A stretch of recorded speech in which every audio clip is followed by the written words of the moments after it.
we've told you about Rory's experience with transplanting the little fig tree from one location to another in his backyard, and how we encouraged him to focus on being a Rory that experienced a thriving fig tree in his backyard rather than trying to assert his will on circumstances and cause or even help the tree to become well and thriving.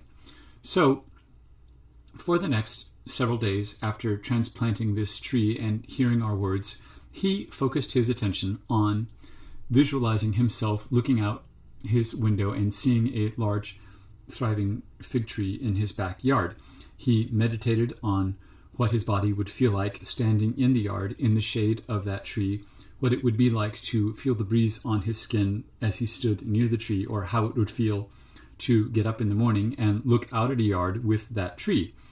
For a while, the very traumatized tree seemed to do better, but over time it seemed to worsen and eventually appeared that it might be dead. Rory, determined to bring into his now reality a Rory that experienced a thriving fig tree in his backyard, decided to buy a sapling fig tree at a local tree nursery and to plant that purchased tree in the same spot. At about the same time, he took on a project that for the next 4 months took all of his available free time.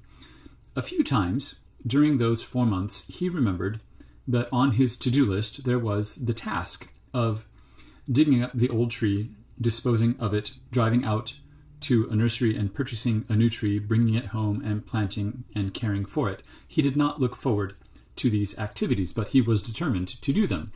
During the 4-month project, he never even went into his backyard. At the completion of this project, he got up one morning and looked into his backyard, and there, springing out of the carcass of the original fig tree, was a large, new, healthy branch of the tree. Other than setting the automatic sprinkler system, he had completely neglected his entire backyard during the preceding 4 months. He had just woken up, so his overall vibrational frequency was not very far from our own, and we were able to communicate to him that it was his frank and purely authentic expectation of a thriving tree in his backyard that had caused his present circumstances. The moment he decided to buy and plant a new tree, he expected with complete authenticity that in the coming months there would be a thriving fig tree in his backyard. There are several factors that cause any given possible future to collapse into the now, and sincere expectation is one of the most powerful. We define being awake as focusing, either sloppily or with precision, focusing on physical time-space reality. If you are awake, you are sending out a vibrational signal like a bell that is always ringing. That bell rings with different rhythms and tones, but it is always ringing. The wave that emits from you is a causality wave, and the bounce back or echo determines which wave fronts collapse into your now, thereby causing the reality that you experience as your physical life. It is this fact of attraction, more popularly referred to by many of you as law of attraction, that induces any one of an infinite number of futures to collapse into the now in harmony or consistency with those causality waves. That was very wordy. Put another way, you determine the reality you experience. You determine which wave fronts collapse against you in exactly the same way you change from one song to another when listening to music. When you change from one song to another, you choose which audio waves collapse against your eardrums. When we say causality wave, that is not a metaphor. It is literally a wave, a sine or harmonic wave with a crest and trough. Unlike the light waves, sound waves, ocean waves of your physical reality, the causality wave is not yet observable or measurable by instruments, but its effects are. The effect of a causality wave is the reality you experience.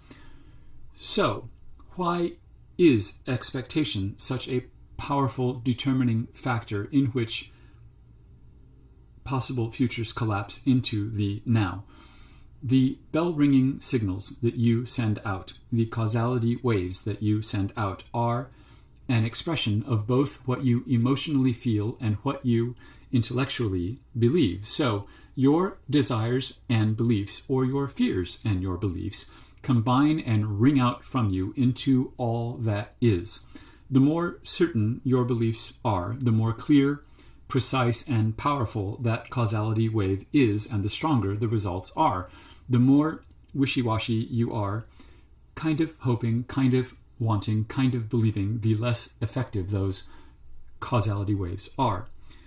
When Rory awoke that morning to the new branch springing up from the carcass of the fig tree, we reminded him of the magical parking he always seems to experience.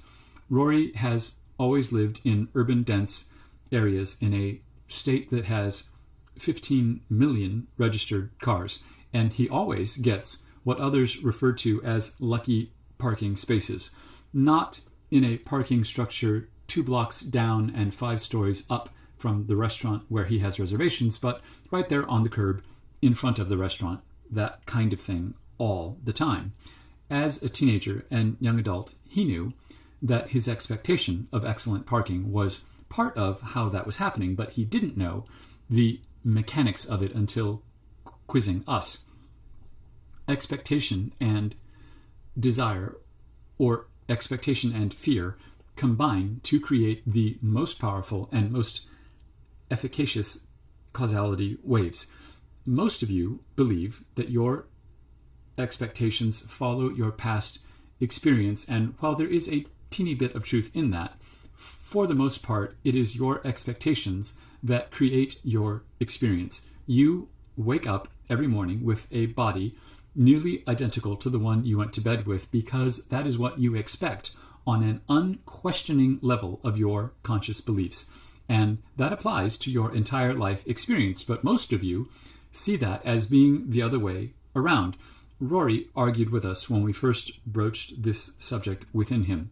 No, he said, I expect my body and life circumstances every morning to be roughly what they were when I went to bed, because that has been my repeated lifelong experience. And with the strongest feelings of love that we could communicate to him, we sent to him with those feelings of love the words, that is exactly backward from how it all really works. We will speak further on expectation in other segments, and as always, with deep affection and appreciation, we thank you for these interactions.